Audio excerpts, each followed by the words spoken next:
Up until now, there's not been any comprehensive server hosting guide for Bannerlord. We're going to solve that problem today. I'm going to cover start to finish how to do everything. How to set up Git, clone this repository, modify your server, change the server name, change the password, how to build that image, and how to load that up onto a virtual machine in Azure and then run your own server.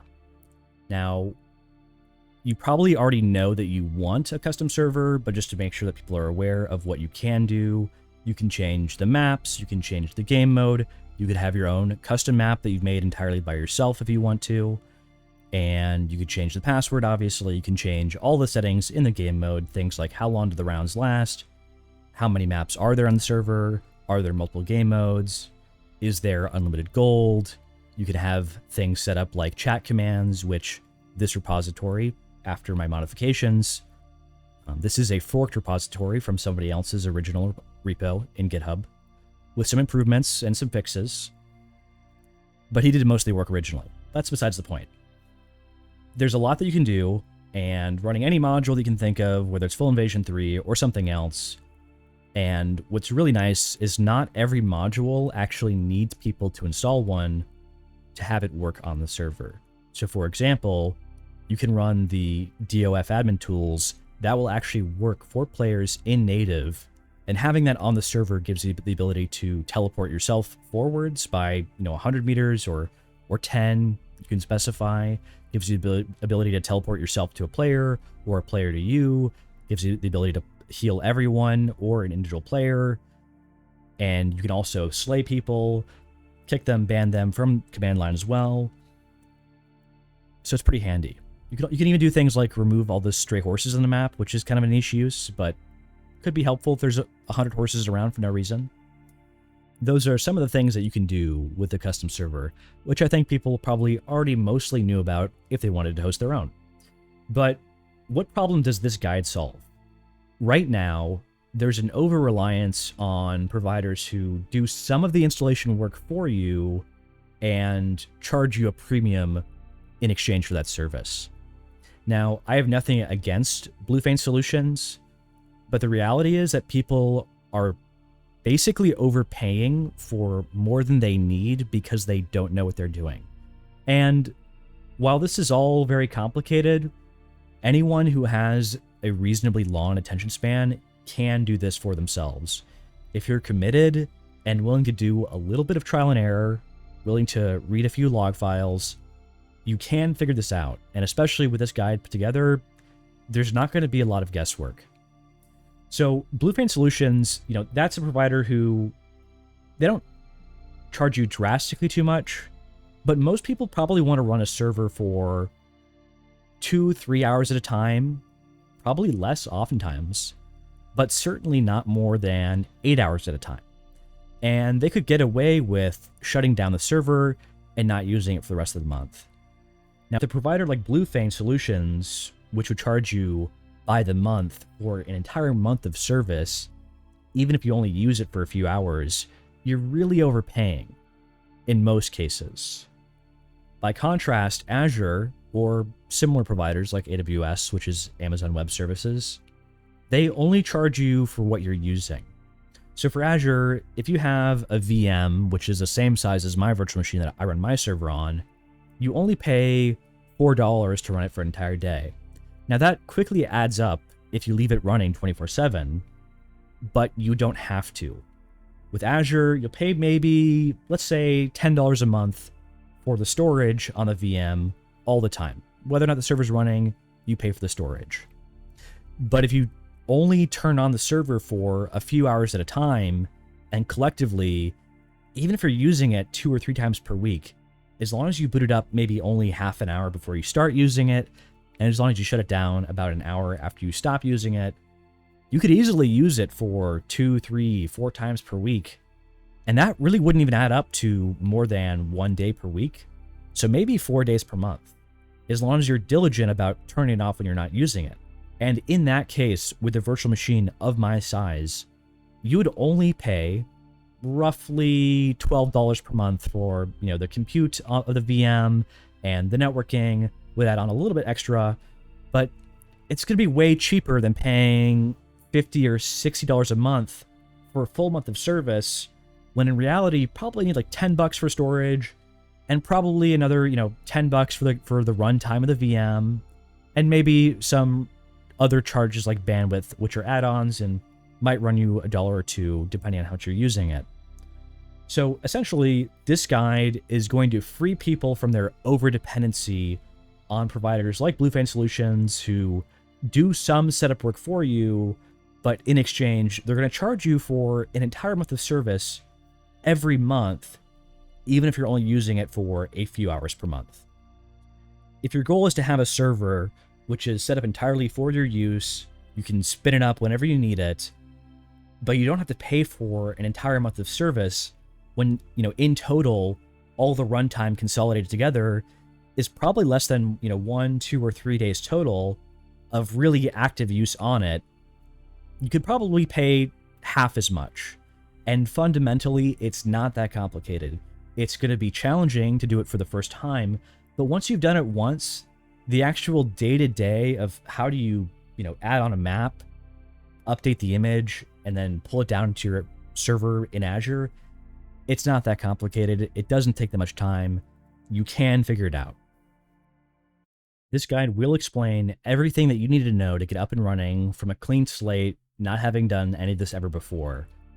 Certain steps will be summarized instead of being demonstrated on screen, in the interest of this guide not running into a 3 or 4 hour length, which would be excessive. So certain simple steps will be discussed and explained, but not demonstrated.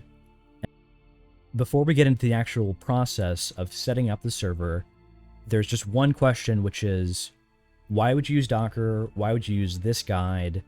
And why would you run your server as a container? What we're going to be doing is we'll be setting up this repository as part of a Docker build process. And Docker will build us an image which is portable anywhere and can run on any server that has Docker installed. So a very classic way of setting up some server to support some workload, whether it's a web server or a game server or a SQL server, whatever it is, there's almost always some sort of dependency, some sort of package that has to be installed first before the application that you care about will actually work. Every application needs an operating system like Linux or Windows, and it also needs runtimes. And if you look at the actual Docker file, you'll see that Docker is basically doing all this for you. What I'm giving you is all the information that Docker will need to build an image of a functional server. And you can take that anywhere, whether it's a home server or Azure or AWS. You can take this image after you've modified it, you build the image with your modifications, which is relatively straightforward. None of this needs to be changed on screen right now.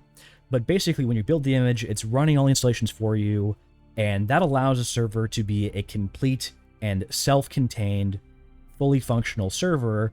And again, you can take it anywhere. So I'm not giving you the Docker image complete and set and unchangeable. I'm giving you the information that you need to give Docker to have it build your own server with your own changes, and that's everything that you need to get started.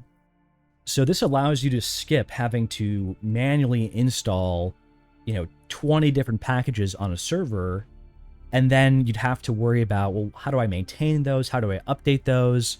Those concerns don't apply. So basically, with our Docker process, we're going to clone this repository.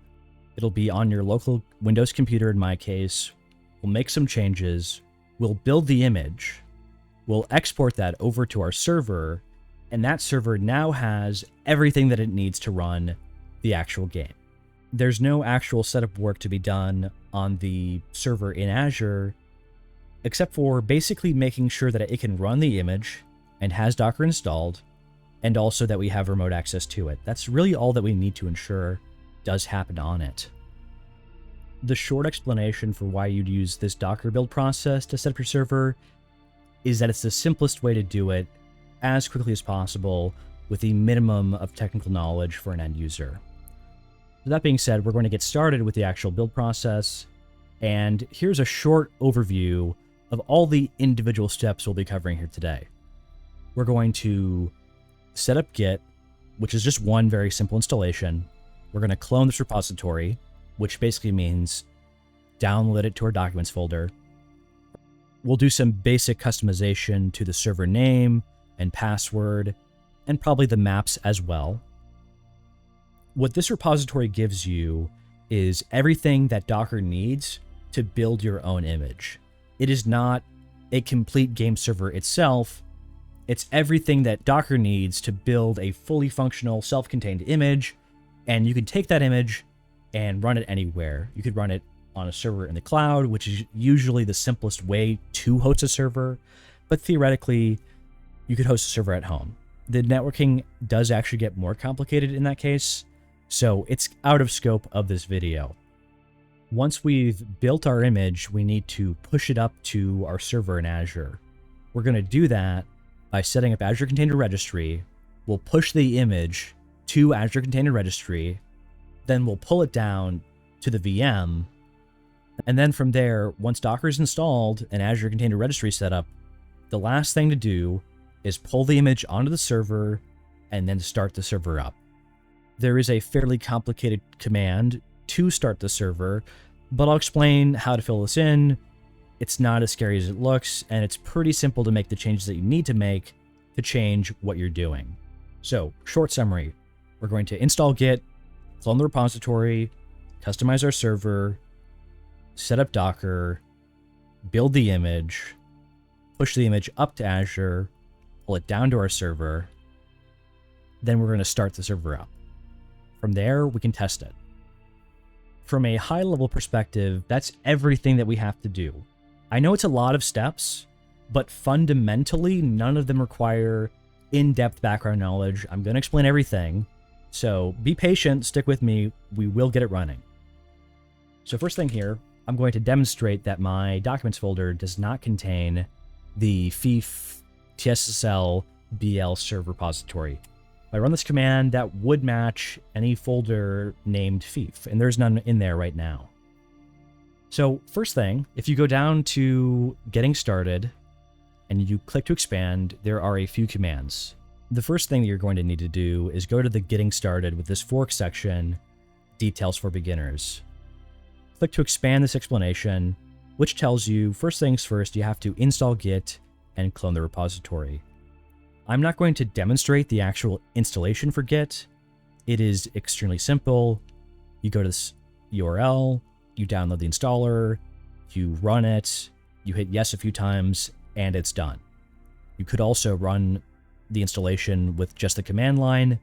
If you run this in PowerShell and you're running a newer version of Windows, when Git comes prepackaged, you can install it in the command line with one command. It's pretty straightforward. This is more similar to how you install packages on Linux, where you do it from a command line, as opposed to finding some exe, which is more familiar with for most Windows users.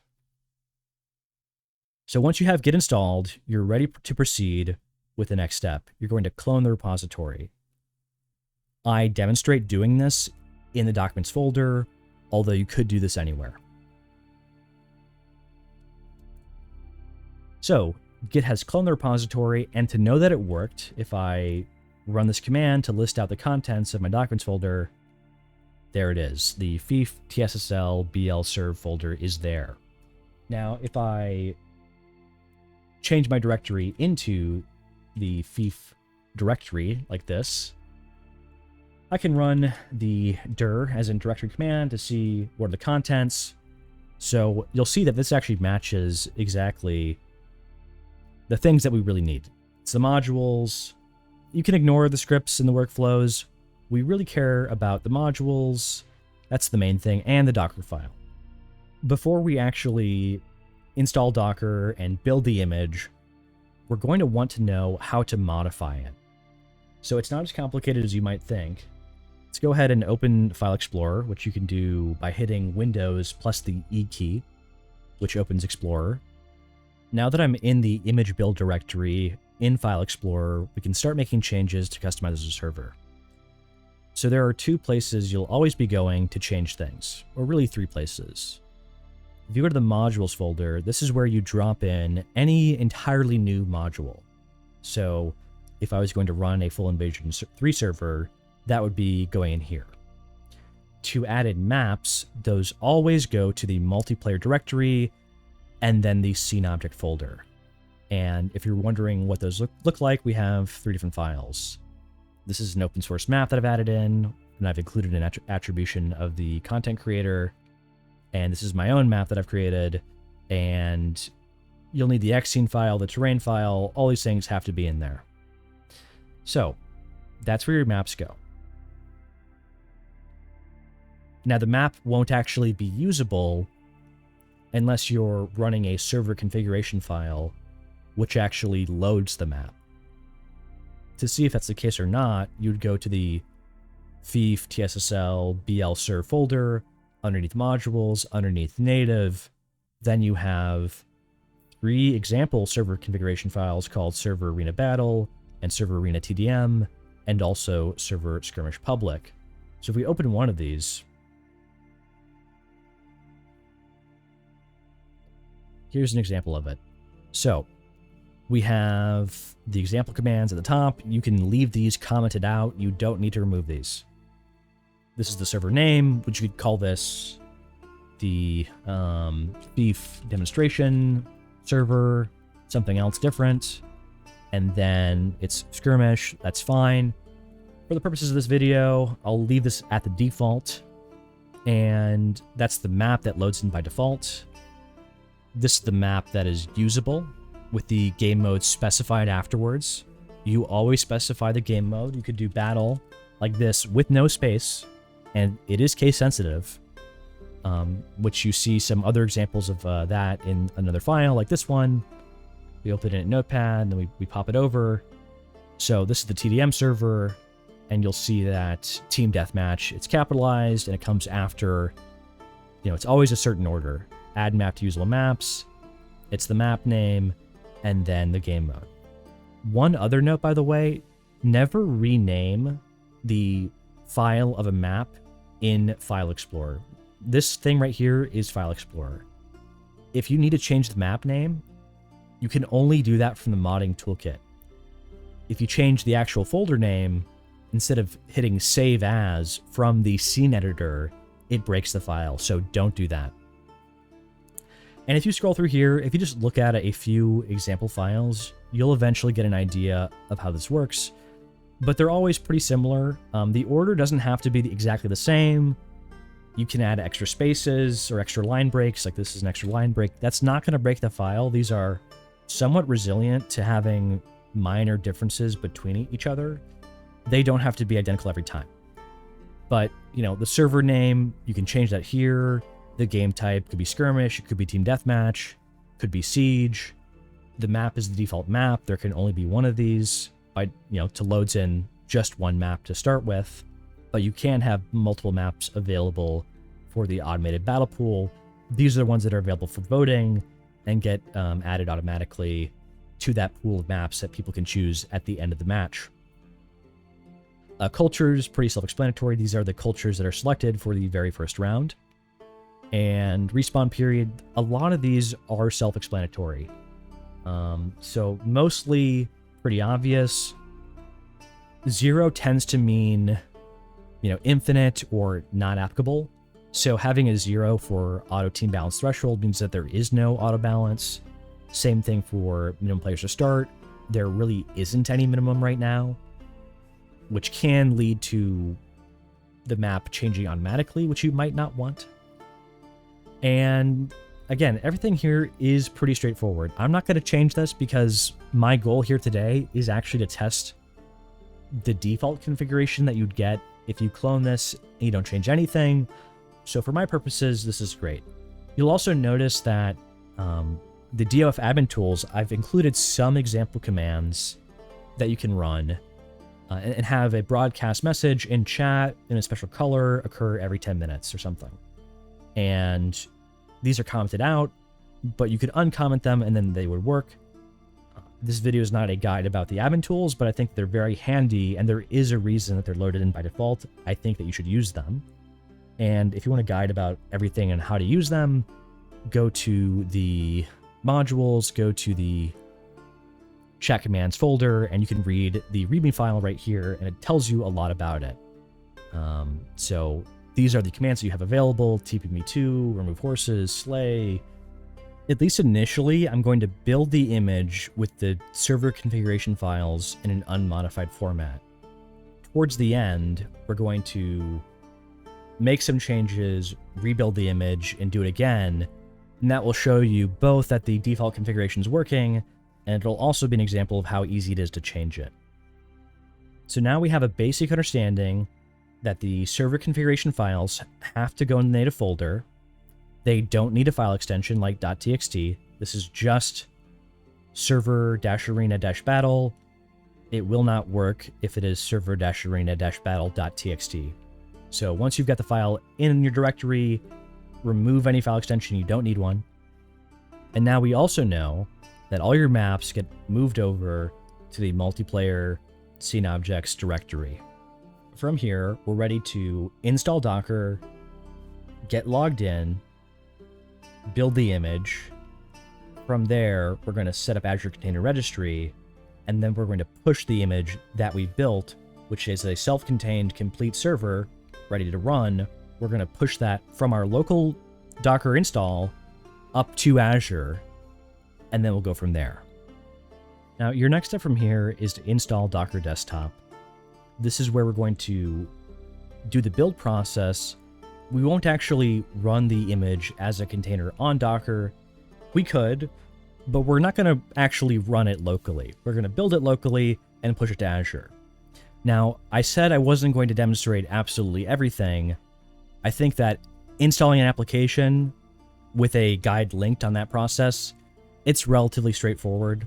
All you have to do, follow this guide. You're going to download the exe, run through the installation wizard, and then install Windows Subsystem for Linux, which you can do the command line.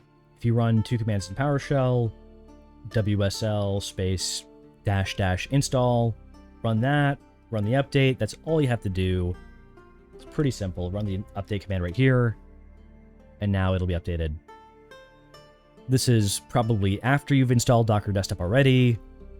Again, all you have to do, download the exe, run it, hit yes a bunch of times. Now we have Docker Desktop installed.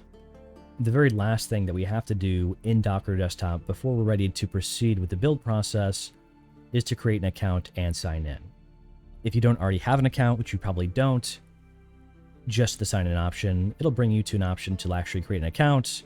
In my case, I've already synchronized it with my Google account, so I'm going to select this option, and then at the bottom you can sign up if you had not already done so.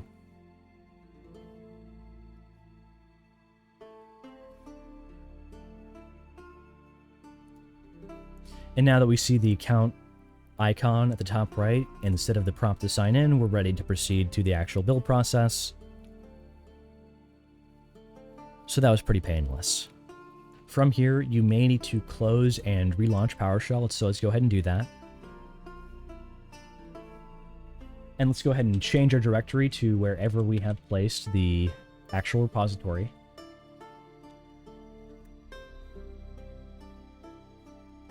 For the actual build command, let's refer back to the repository. There are a couple example build commands. This is one that tells you how to build it and push it directly to Azure Container Registry, and this is one where you just build it locally. So for now, we're going to do this initially. We're going to run this build command.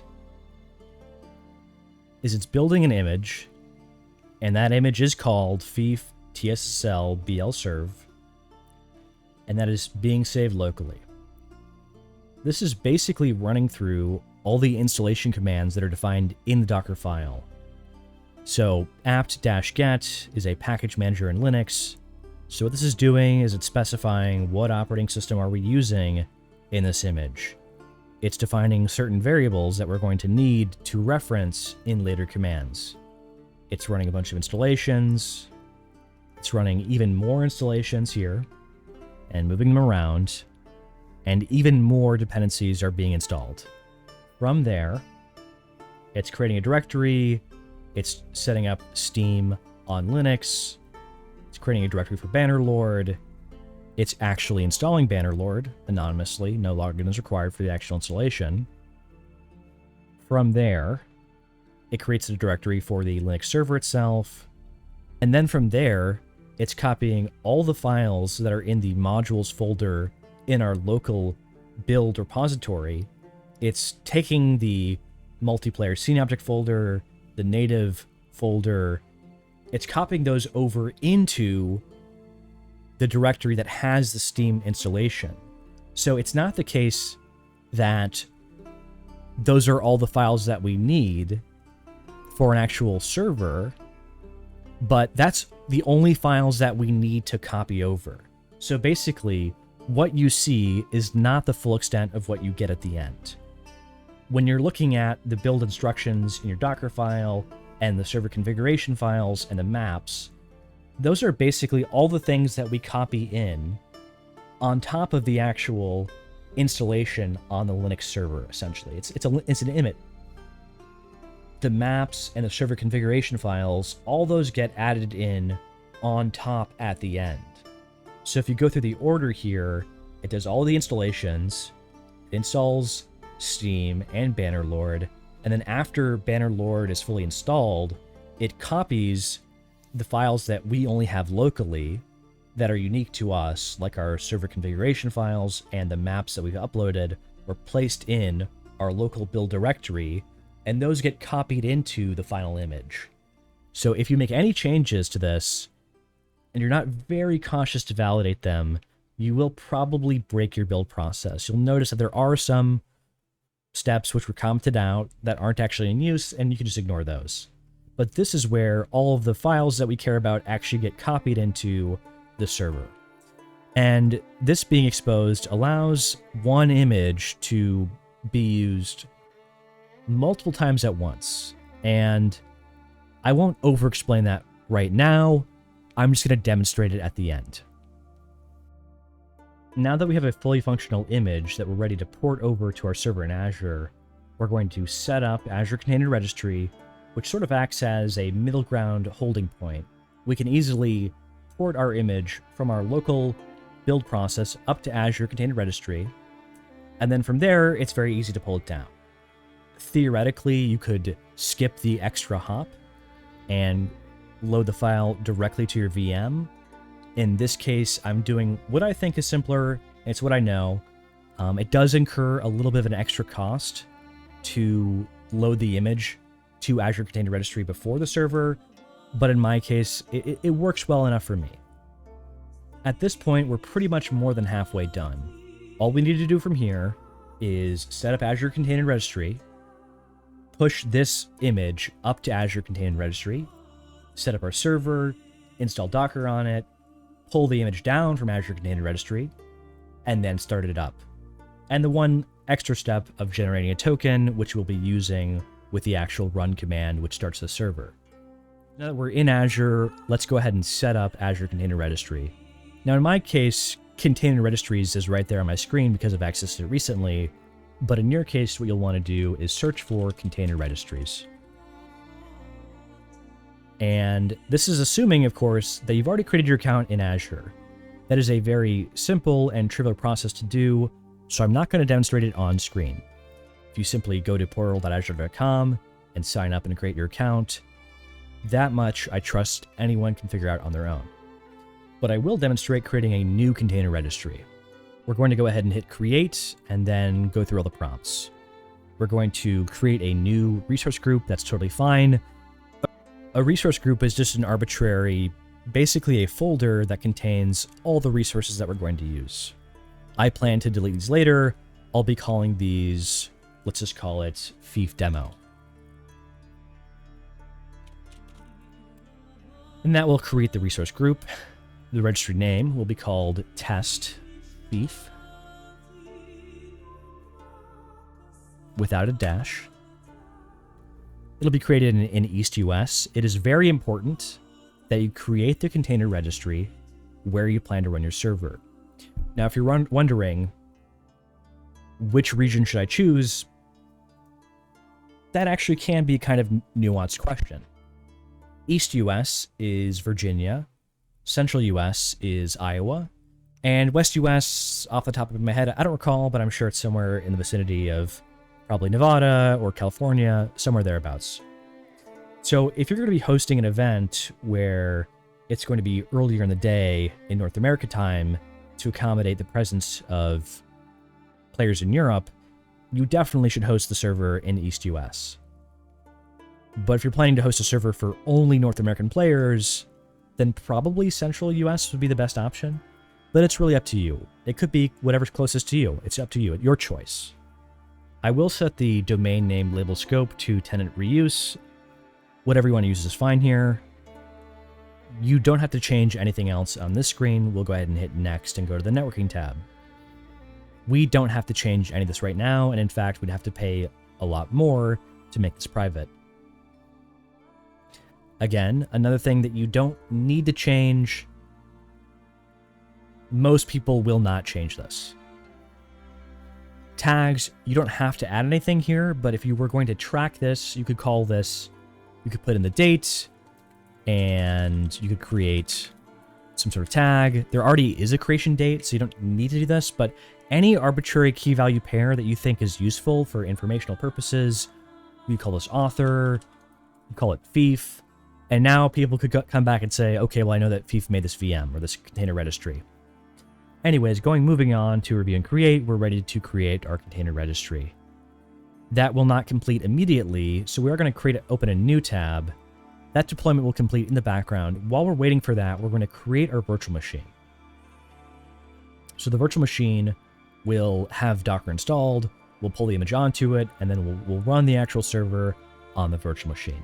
To do that, you could just search for virtual machines, and then from there, you go ahead and hit create, and create virtual machine. We're going to reuse our same resource group of fief demo. And what we're going to call this doesn't really matter, but you can't change it later. So try to choose something that you're not going to hate. And again, you really should be using the same region as where you deployed your Azure Container Registry. It will download the files faster and it will cost less.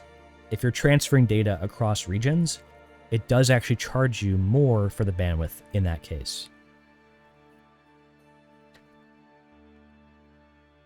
Now from here, what I'm currently using myself is a D4AS _ V6.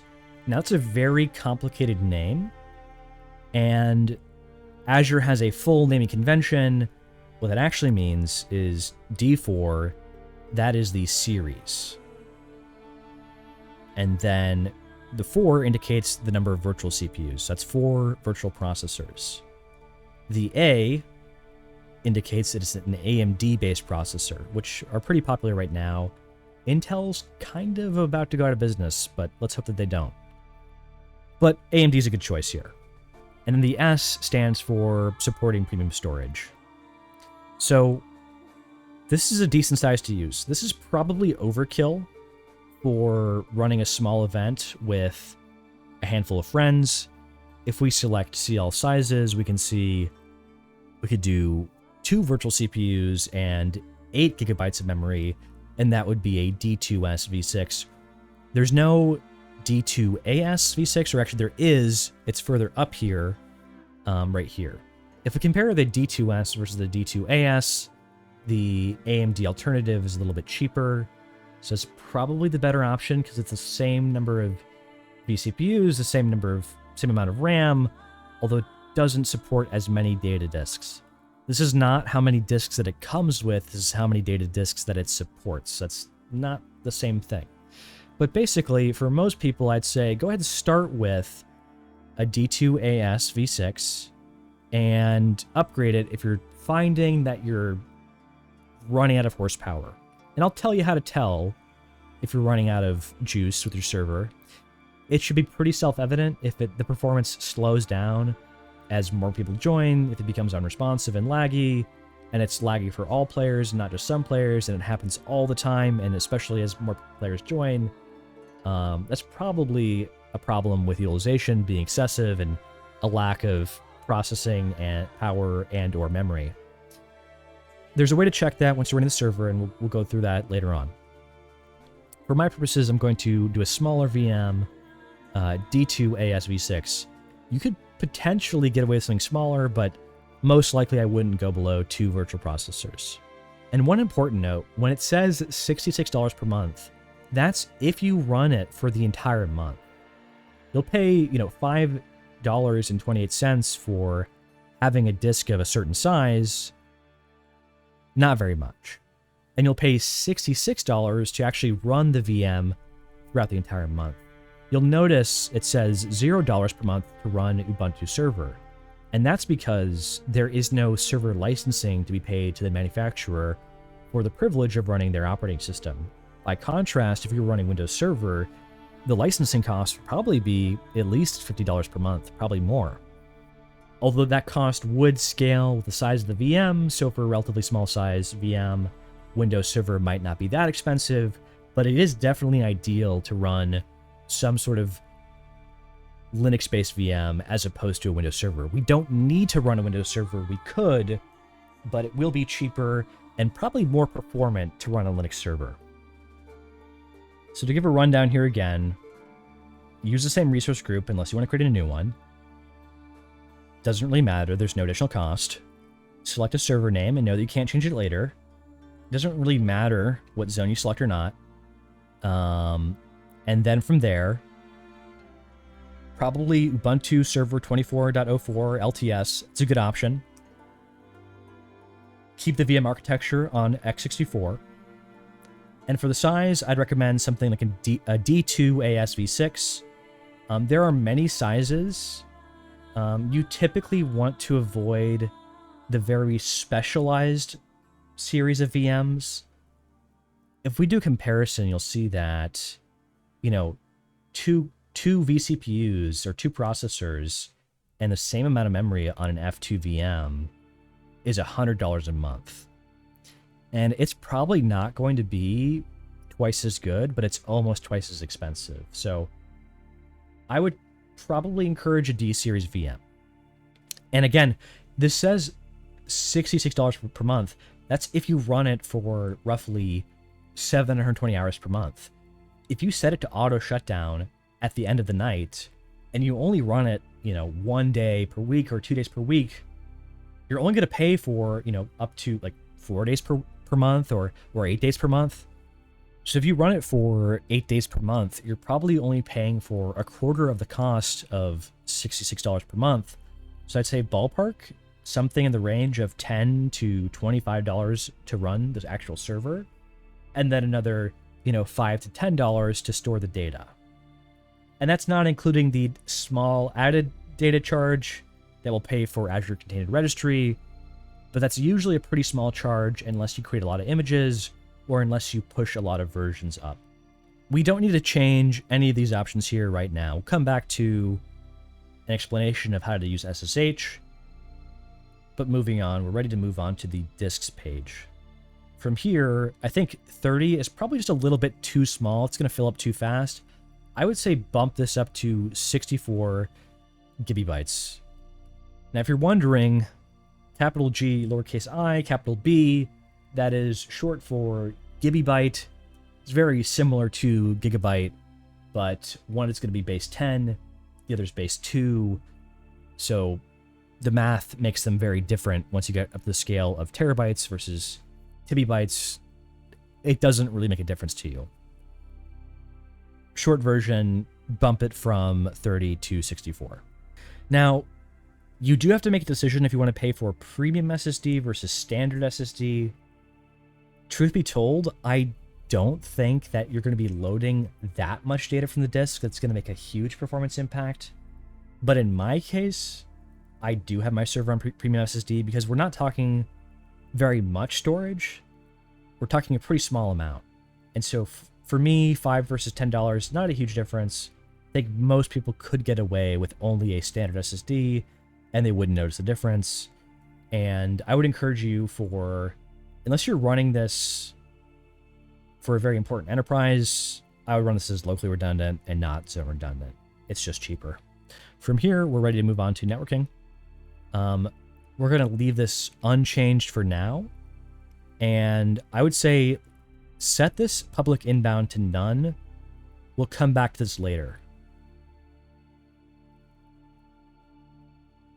I would probably check this box, which will delete the public IP that gives the VM access once you delete the VM itself. That is not always a good idea, but for people who are not very tech savvy, this is probably the better option, is to check that box so you don't accidentally have a remnant of the server that sticks around once you delete the server itself. Moving on, you don't need any load balancer. We're going to move on to management. You don't really need any of this except for auto shutdown. Backups are not that expensive and they can be convenient. So I would say consider doing a standard policy with a schedule to retain backups for one week or 2 weeks. But you don't really need it, and it is cheaper to skip it. So this is very optional, but it can be nice to have. I'm going to leave it off for a demo VM. Optionally, you may want to have yourself get emailed before the server shuts down. I would encourage you to set an auto shutdown, and for most people, probably set it to something like 1 a.m. And make sure that you set it to a relevant time zone.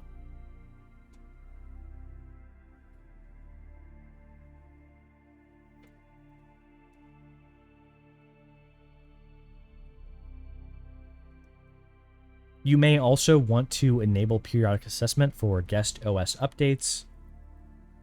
Wouldn't be a bad idea.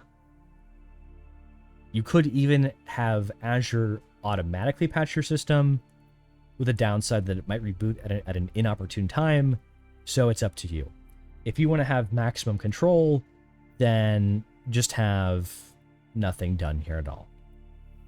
Boot diagnostics will cost extra. You probably won't need it most of the time, so you could skip it and disable it to save a little bit of money.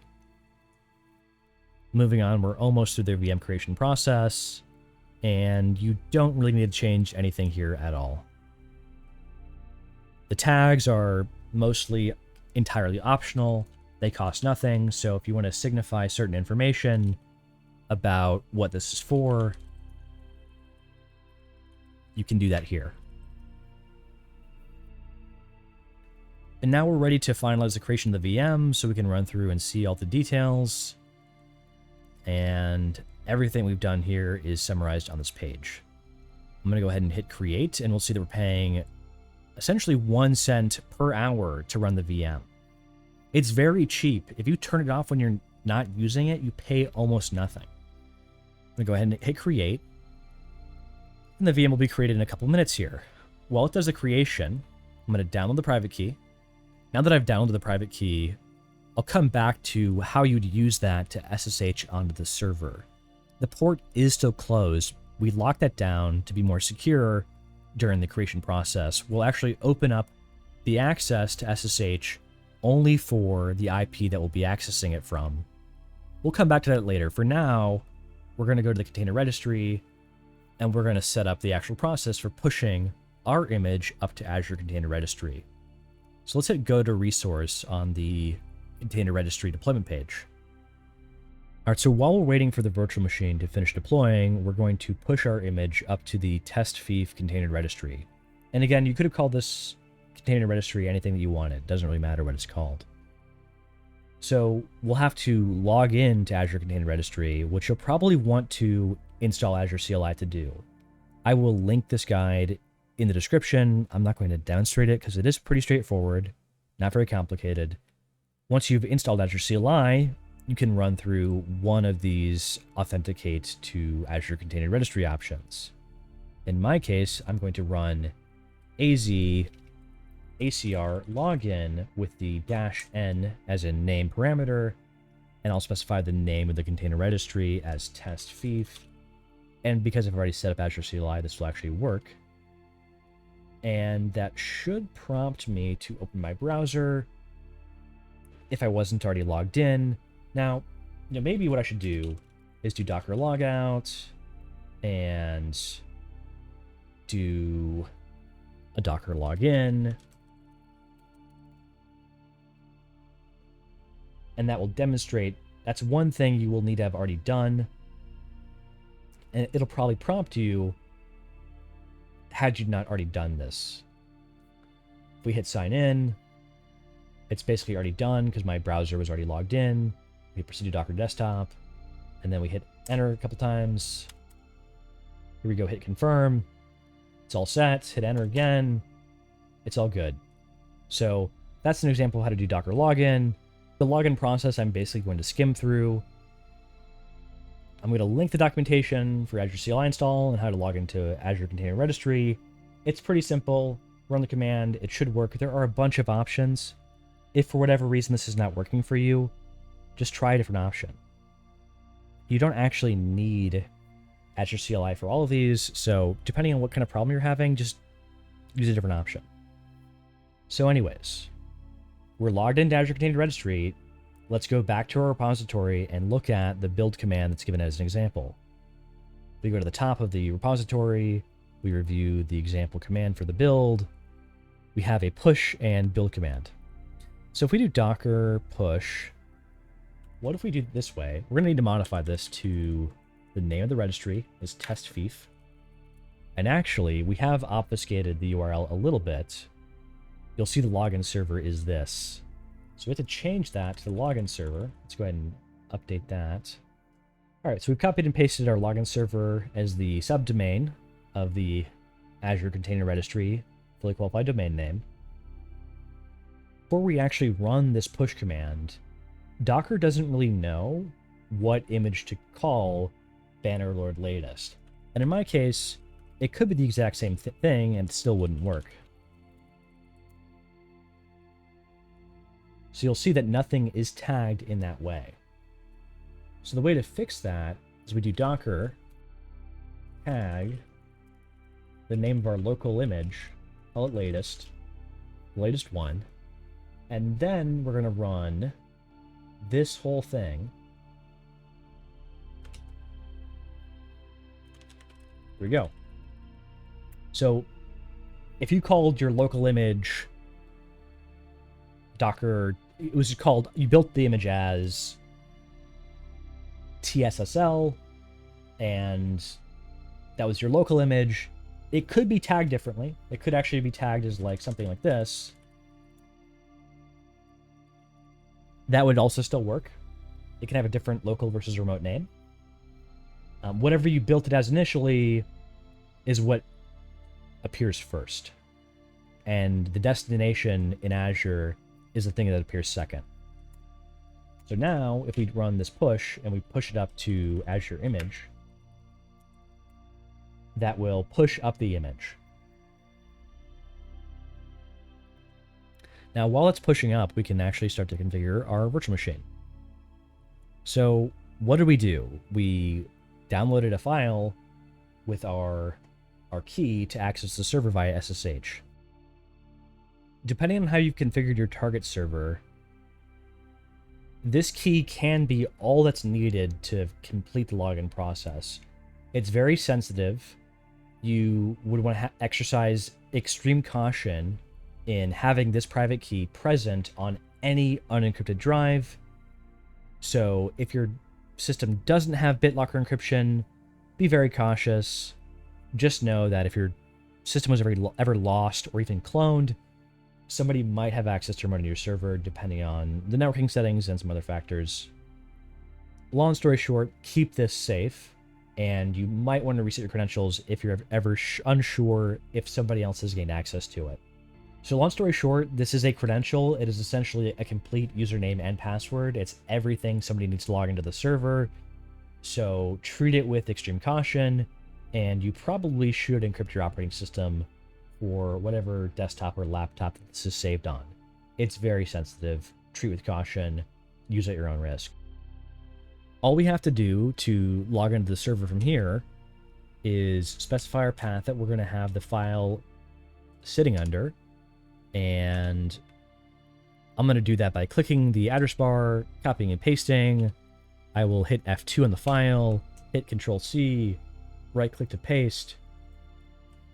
I will type in the file extension. This is the full path of the file. If I type in SSH-I to specify the location of my key, the last thing that we're going to need to log in is to specify the IP that we're logging into and to allow our traffic through. During VM creation, Azure doesn't really give you a good option to allow only the necessary traffic through. So we're going to do that right now. If we go to network settings, we're going to allow through only the SSH traffic that we need and the TCP and UDP traffic that we need. We can see the public IP of the server, which I'll be deleting this VM later, so I don't care about this public IP, and I'll be obfuscating my actual own personal IP here in a second. If we go to create port rule, we're going to need to allow a series of inbound port rules. We're going to need to create a rule for SSH, call this from my IP address, and destination is any, and the service is SSH, and we'll call that priority 100. We'll add, and we'll call this allow SSH from home, and hit add. And then from here, for the actual game server to run, we're going to allow through TCP and UDP port 7210 through 7220.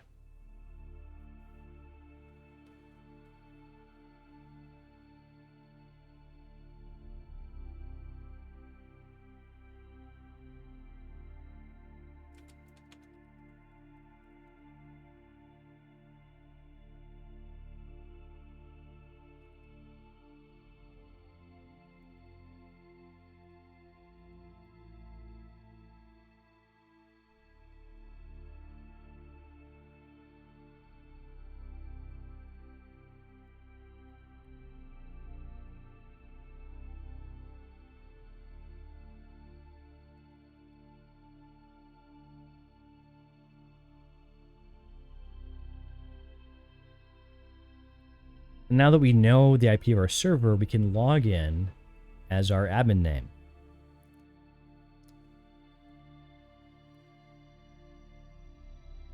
Now, if we already forgot the name of our user, we can go to connect, and it'll tell us, okay, we're going to do SSH I, and we'll use the path to our private key, which is wherever you save the file, somewhere safe, hopefully.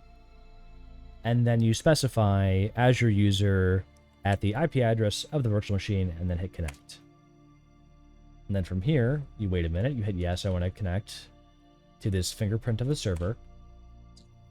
The purpose of that fingerprint is to make it more difficult to do a man-in-the-middle attack, and if that doesn't make sense, just know that it's a security mechanism that helps uniquely identify your server, and you're going to hit yes the first time, every time. If it comes up again, there might be a problem.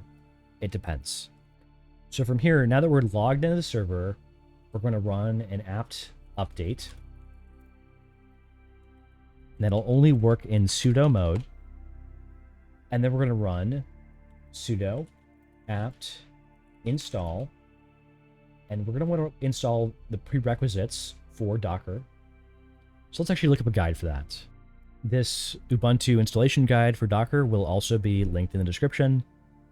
But running through it here, there are a series of commands to run through. I'm going to hit Control-C, I'm going to right-click, copy it to paste it in, I'm going to hit Enter, and it's going to run through all these installations. Now, on this image of Ubuntu, all of these packages are already up to date, and then we can modify the sources that are available to update from.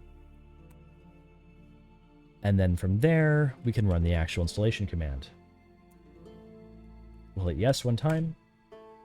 And moving on, we will run a quick check. Now that Docker's installed, we can run the Hello World image as a test. And now we see that's working. Alright, so we essentially have a very few steps left. We need to log into Azure Container Registry, we need to pull the image, we need to generate our token that we'll use to run the server, and then we need to run the server and test it. Our next step is going to be to install Azure CLI on the server. That will help us log in to Azure Container Registry more easily. You'll also notice that the AZ login command is not doing anything because Azure CLI is not installed in the VM. So to do that, it's just a one-line installation. We copy this, we paste it in, and it's going to run the installation script.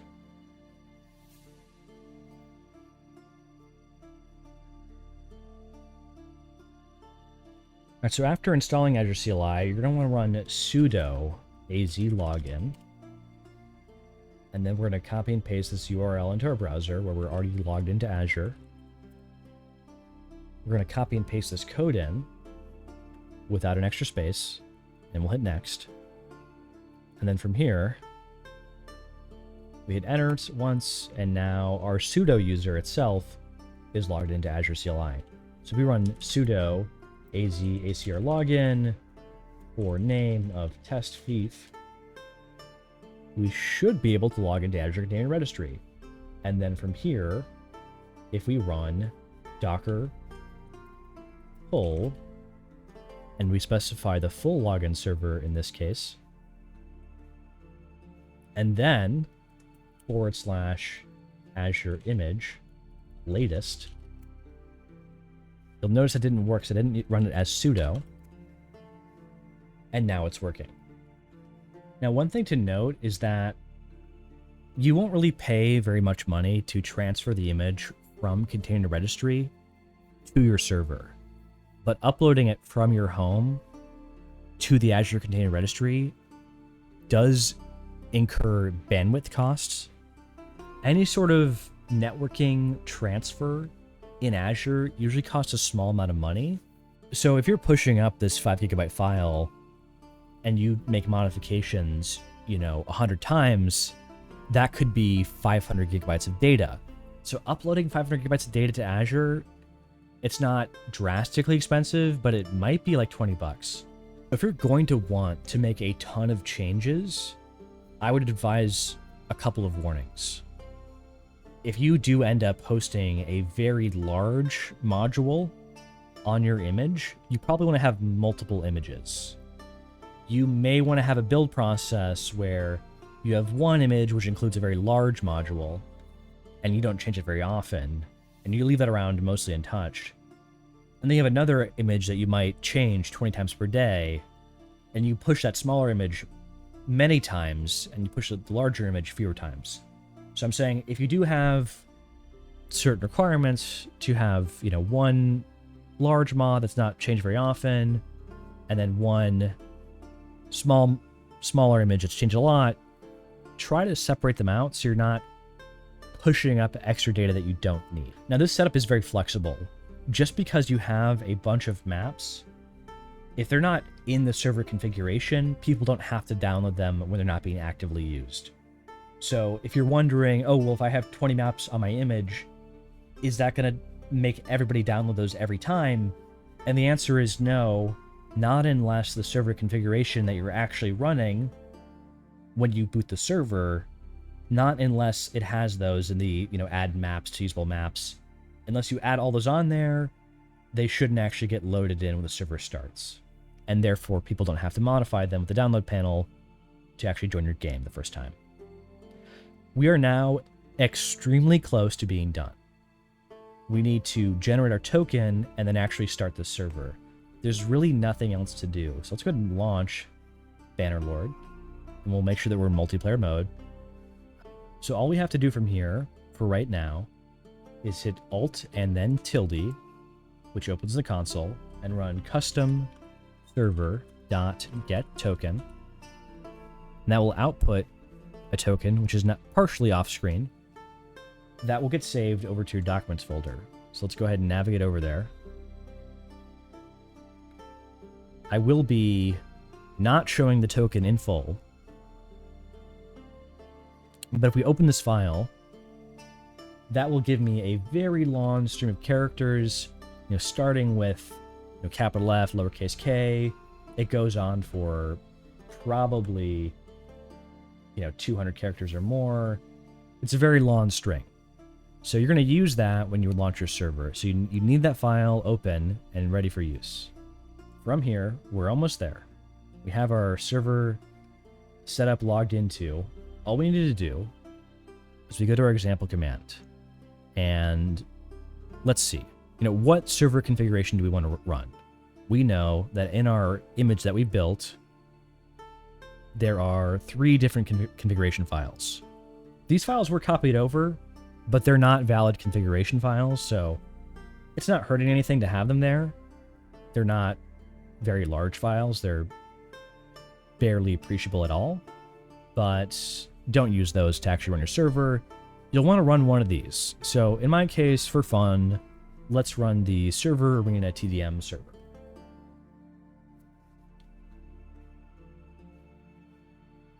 So in my case, I'll actually launch 2 servers at once, and that's to demonstrate one of the improvements of this version of the repository is that it lets you specify different TCP ports. So what I'll do, I'm going to go ahead and open a notepad file. I'm going to get this on screen, okay? So let's say copy and paste in this file name and copy and paste in this file name, and I'll have my token, which I'll obfuscate on screen, and then here's my token at the top, which I'll blot out from the screen. This is personal, so don't share it. Any sort of misuse of a server would be associated to the account that generated the token, so you don't want to share this with anyone. And do note that those expire every 3 months. So if you're having problems launching your server, and it's been about 3 months since you've done your initial setup, odds are that your token has expired. I would encourage you to probably set a reminder so you don't find out the hard way. Anyways, we're ready to look at our example command. So if we see this, here is how we start up our server. We're going to run test fief, but it actually has to be the login server here, the full login server. And if we go to repositories, we know that the image name is Azure Image. It's Azure Image latest, the latest version of that image. And there's not too much to change. We need to change the server configuration file to server-skirmish-public. And then we're pretty much done. We do need to add in the token. And then from here, it doesn't really matter what you call this. Generally speaking, this is the name of the container. It doesn't have to match the name of the configuration or the name of the image. I would encourage you to make it make sense to you. In this case, we'll call it BNL-skirmish-pub. And we are pretty much ready to start it. All we need to do is add the token, and we're ready to go. So now the server has started. And you might be wondering, is it working? You could go and log in and look at the server list and determine that way. That's not your best option. You need to get in the habit of figuring out if the server's crashing or not from the logs themselves. To do that, we're going to run sudo docker stats. We see the server has not crashed yet. It'll be more visually pleasing if we have a wider console.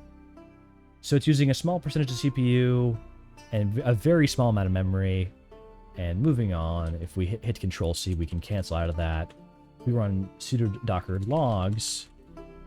We actually need to run BNL skirmish at the end of that command to check the logs for this file. Now, if we run with a follow command, that will follow the logs in real time. So any changes immediately appear, which may or may not be desirable. Whether or not you have follow on that command, you can also run it with grep, essentially find string for Linux, which allows you to match for certain keywords like error or warning, or maybe, fief, or maybe something else like the name of the map. And the reason for using the -i flag there or parameter is it changes it to case insensitive. If I didn't have that, it would not match. All right, so now we're ready to see if the server's actually up. And if you have forgotten your password, you can go to the server configuration file and we can see, okay, what is my password? It's going to tell us the password is, you should change this. So now if we join our server, from the custom server list, we search by fief. We have this server up. We join as admin. We paste in our password. Hit join. I already have the maps downloaded, so I didn't have to download any of them. And you'll notice the first map is a carry-on, which might be confusing because the first map is actually loaded was Timeouts Remastered.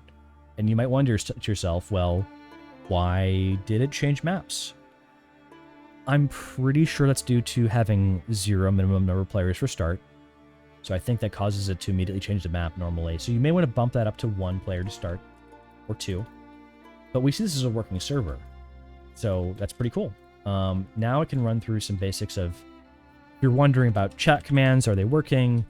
They're not. And why is that? It's because we didn't start that module when we booted the server. But we still do have an admin panel, so you can still go ahead and change the map to, let's say, Town Outskirts Remastered, the very cool map from yours truly. And if we go over and change that map, you can change some settings like the round time, all those things, hit apply changes, hit apply and start, and it's going to change the map. Alright, so now that we've changed our map, we can go ahead and log into it or run around. And we'll see it's working. There's not much else to be demonstrated on the map right now. One cool thing, if we go to our logs that we're following, if we run the follow command again, we can see information about the client being connected. I can see that he selected a certain horse, and now that we've actually connected to the server, we can reopen our PowerShell window. We're logged onto the server, we're running Docker logs, and we can see, oh, okay, this guy's connected to the server, and we can see information about what class he's on. I think even down below, we can see what team he's on, and further below, even further, we can see, I believe, what horse was mentioned. If we do a grep for, this is a Nahasan horse, if we do a grep for Nahasan, you can see the horse was selected, or spawned, so that's fun. So, now we're ready to start up another server. The way to do that is we take our start command, and we modify it. We're going to boot up the other server. So if we take, and you actually can launch the same server twice, it has to just be on a different server port. So if we take this, and we run it on a different port, it will actually launch just fine. I don't encourage this because it's going to confuse people. You'll need to change the name of the container and change all the ports, but it'll actually run just fine like this. So let's see what happens. Let's prove me right, hopefully. So both are still running. We can see that one of them is using 112% of CPU. That actually means one full CPU. So that's what that actually means. It doesn't mean I've completely used all my CPU processing power. It means that one virtual CPU is totally utilized. I do have 2 of them. Now, note that this is not like linear scaling. So it's not the case that each additional person is going to need a full processor. That's not how it works. The utilization is very low artificially when no one's connected, and each additional person has a very minor impact on the processor utilization. So don't think that I'm going to need, 8 virtual processors for 8 players. That's not the case at all. I'm sure you could easily hold 50 players. I'm not sure about 200 with 8 vCPUs, but I'm pretty sure about 50. That being said, I don't have like a great intuitive sense off the top of my head of like how much processing power is needed for 200 players. If it was me, I would probably temporarily increase my server size to 16 virtual processors and more memory. And you can actually downgrade and upgrade your server size quite easily in Azure. You don't have to be very technically skilled for that. To resize a VM, all we'd have to do is go to the server, go to overview, go to size, go to the size of the VM. To scale it up, you'd hit resize, and that would reboot it. You wouldn't have to do anything complicated, really. So as long as you're scaling up within the same series, it's very simple.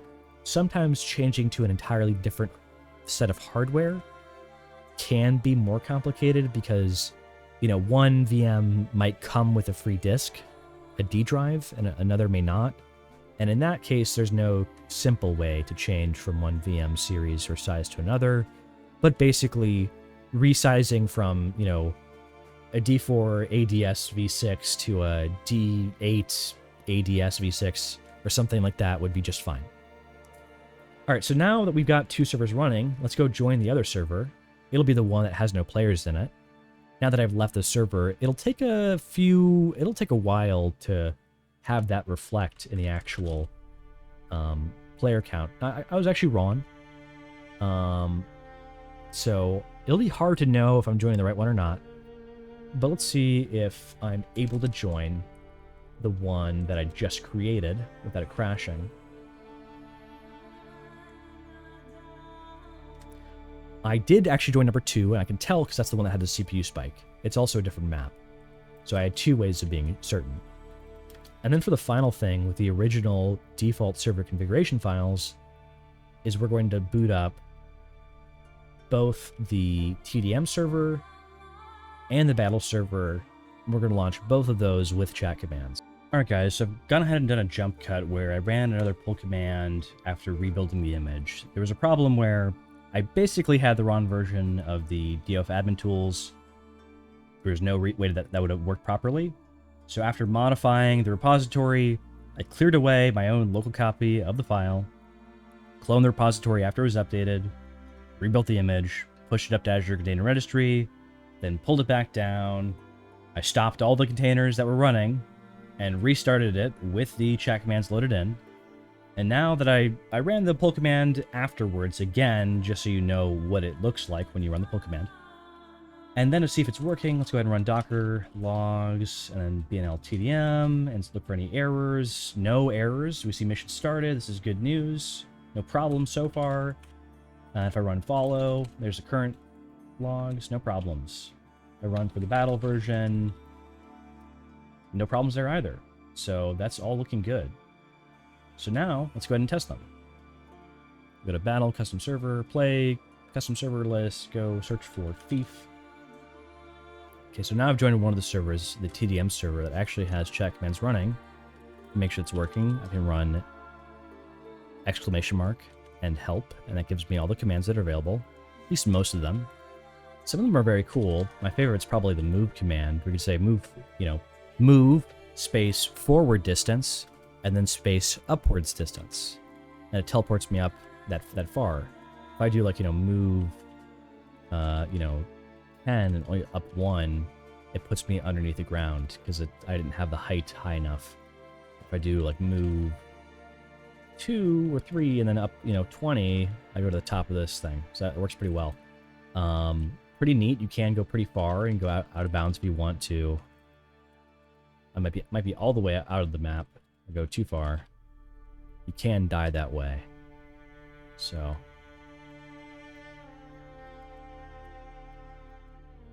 just back in time. All right, and there's also TP or remove horses. If you dismount and you type in remove horses, there goes your horse. All stray horses are gone, and if you type in slay and then V, everybody with the V in their name gets slain. People with ambiguous names can be hard to slay. So that's one thing to be careful of, is that case sensitivity is very important with the slay command.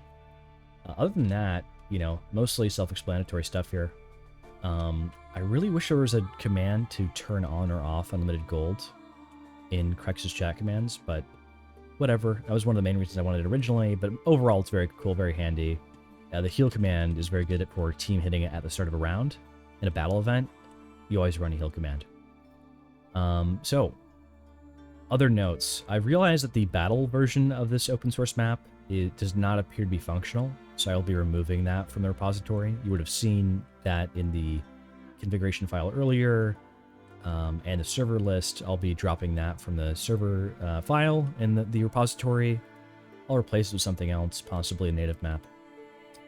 So, we've done everything. Now what we need to do is prove that we know how to modify a file, and so we know that there's one server file that's broken. Why not use that as one of the files that we try to fix in real time? I won't even stop the Docker containers right now. Those containers are still running. I will reuse the name for the battle server, so I'll have to stop that container to start it back up. And it's actually worthwhile to, shut down servers that are not in any use, especially if you're going to have a very large event running. But we'll come back to that. We're going to leave the TDM server running. the battle server auto shut off automatically because it wasn't working. It crashed basically. But I still have to run the rm or remove command for bnl-battle to run a new container with the exact same name of that previous container. Although it's not consuming any system resources, it's going to stop me from using that name. But in any case, now we're on to the last thing, which is editing text files. So if I open this in Notepad++, we know that we don't really like this map, unfortunately. Currently, it's crashing when we load it in. And simple way around that, we're going to find some other native map or some other map to use that won't have the same problem. So as a simple fix, we're going to change the default map to mp_battle_map_001, and we'll change that in all the references for that map. We'll hit save. And now to actually have that change reflected on the image in Azure Container Registry, we need to run another docker build command. And that completed very quickly, possibly too quickly. So let's make sure, did we actually have that change reflect? We run cat for the file under modules, and then go to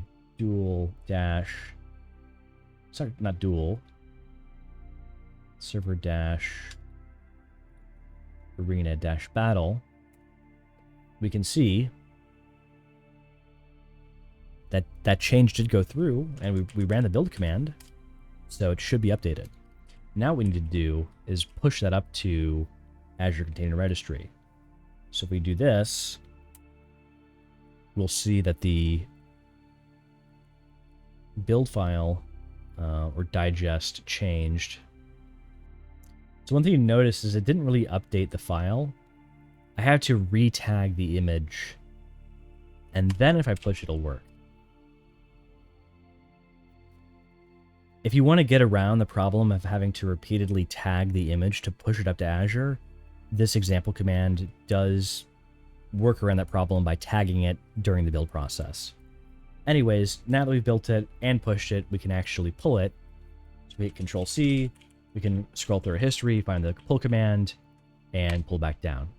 And we'll see that there's a pull complete, and it says downloaded newer image. We know that we actually changed something.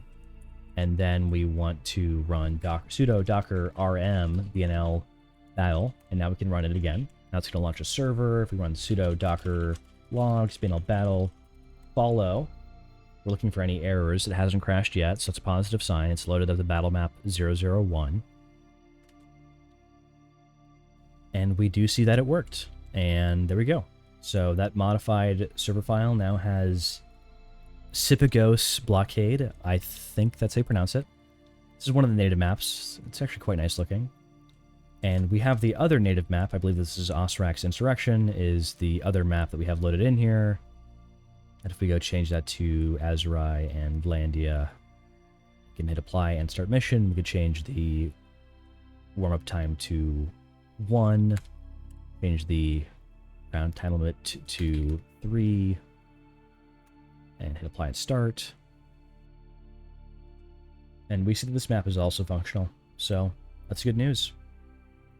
And the last thing to check is, does teleporting work? The most important feature of the game. It does, mostly.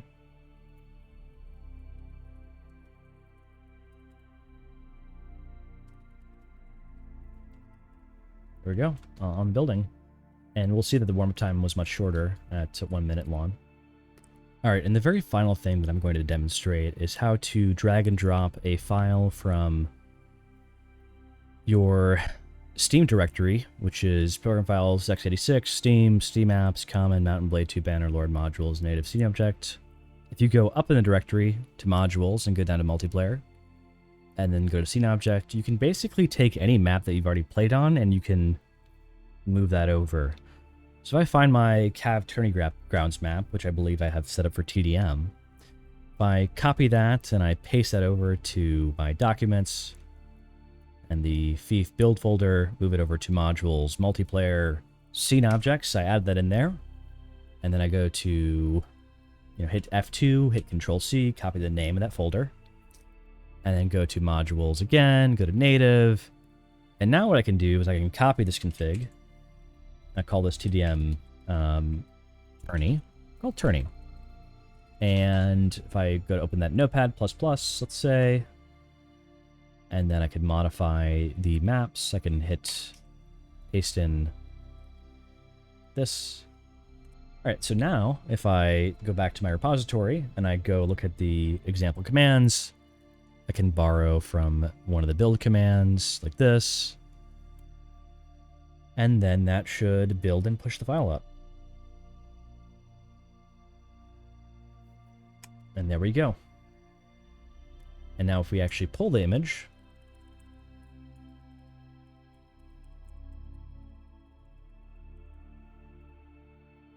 we see the image says it's up to date, which isn't correct. And the reason that didn't work is we tagged it differently. We tagged it to Bannerlord this time. So we pull the image from Bannerlord.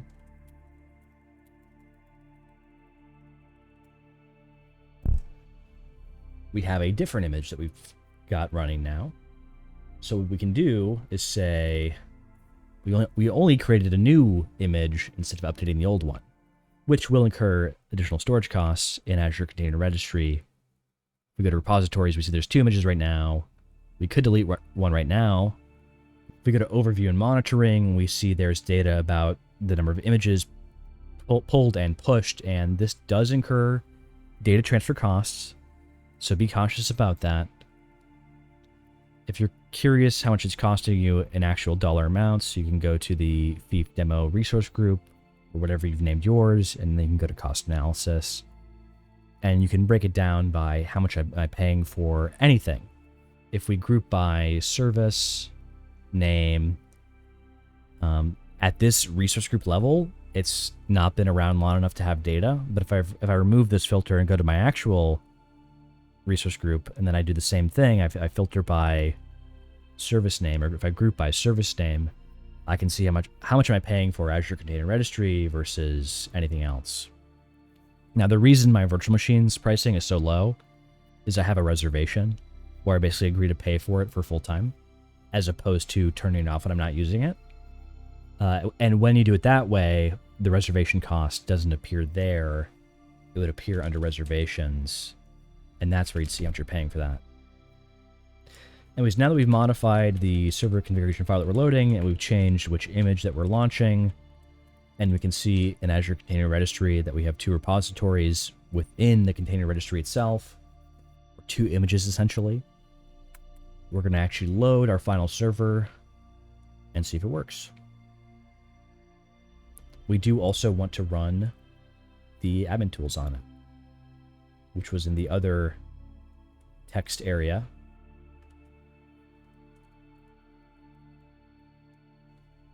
And for some reason it's not working. And the reason it didn't work, I believe, is that that port is already in use. No, actually we didn't run it as sudo. There's a problem. All right, so now we've run it as sudo. It'll actually run the server. We run sudo docker logs for bnl-turning. We can see there are some warnings about invalid commands being given. And so I wonder why. It's mostly commands in the file itself that occurred after spectator camera. So it didn't like some of the commands that were present. Final test here. Do we know how to load in some random map from our multiplayer scene folder? Copy and paste it to our build directory under multiplayer scene objects. Is that going to work for us? Okay, so now we've demonstrated that we can take any map which resides underneath your actual Steam installation, navigate all the way to program files, whatever, Steam apps, go to your Bannerlord install, go to multiplayer, go to scene objects. If you go there, you can copy any map that you've played on. You can copy it and paste it into your build directory, which in my case was in all the examples. It's been under documents and then fief tssl bl serve, paste it underneath the modules multiplayer scene object directory, put it in there, update your server configuration, rebuild the Docker image, push it up to Azure, pull it back down, start the server, you're good to go. All right, so to summarize, the full process, you install Git, Docker, Azure CLI, you set up an Azure Container Registry and an Azure Virtual Machine. From there, day-to-day administration, all you're going to be doing is updating whatever maps are present underneath the multiplayer scene object folder. You'll be changing server configurations. Once you're satisfied with those changes, you build the image, you push it up to Azure, you pull it back down to your virtual machine, and then all you have to do is start the server or restart it. If you're having any issues, you should be running Docker logs and optionally run it through grep to filter down for any specific errors or warnings. And that's all you really need to know to get started. Now, there are still a few very useful things I'm going to re-emphasize to help save you money, hopefully. You should set up some budget alert email warnings, and you definitely want to make sure that you have auto shutdown turned on your VM. So once more, if we go to our virtual machines, search in the top bar, go to virtual machines, go to our demo server. We go to overview. We want to go down to operations, expand that, go to auto shutdown, and make sure you have that enabled for some time that's appropriate. In this case, it was 1 a.m. at Eastern time, but really anything will be fine. To protect your budget, you want to search for budget alerts or just budgets. Then go to budgets, add a budget, and we'll call this one, it doesn't really matter. You don't need any filters in this case. Let's call this, demo budget. From here, we'll call this a monthly budget.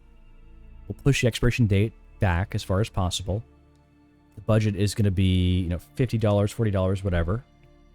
And then moving on. We're hitting next. Usually above what you're currently spending.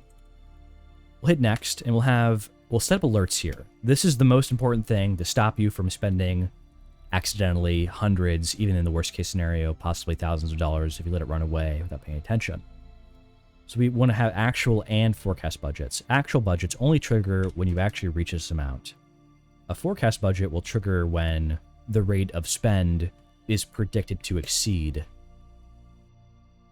So the way these alerts work is you want to probably have an actual alert when you're at 100% of your budget, an actual alert when you're at 200% of your budget, and then from there, you probably want to have a forecast alert for 90% of your budget, and then a forecast alert for something like 120%, and then a forecast alert for 200%. You can even get crazy and say, hey, warn me if I'm at forecast to be at 500%, which would be a lot of money for me for 1 month. And so the reason to have multiple versions of these is you probably want to get a lot of emails if you're on track to spend $300 a month when you only plan to spend $30. So that's the reason for all these warnings to be set up. You hit create. It doesn't cost you anything to have these. The only caveat is that you can't have these run forever. They will expire after, 10 years or something. But that's very helpful, and I strongly encourage you to have these warnings enabled. And I think we've covered everything that I originally set out to cover. If you are careful about shutting down the virtual machine, which is done from this window, you have to stop. It's not stopping the container. That doesn't save you money. What saves you money is hitting stop to deallocate the server, which will shut it down. I will disconnect here in a second.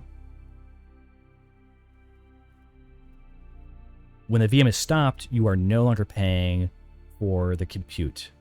When the VM is running, it has reserved processors or processing power for it. Even if you're not using 100% of the processing power, you pay the full price to run the server. But the nice thing about running this in Azure, unlike a provider like Bluefane Solutions or any other ones that are very similar, they charge you per month.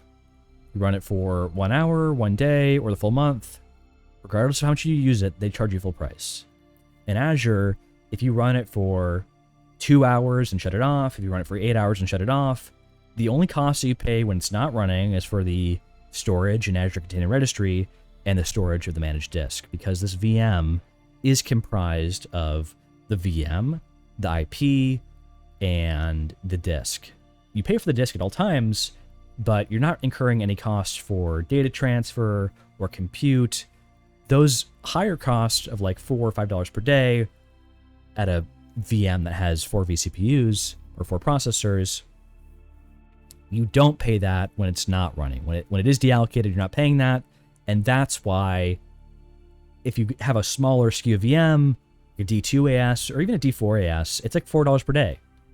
So if you are very careful and shutting it down when it's not in use, and you have auto shutdown every night, just in case you forget, you miss it, you let it run for the rest of the day, that will save you probably double of what you could pay on Bluefang.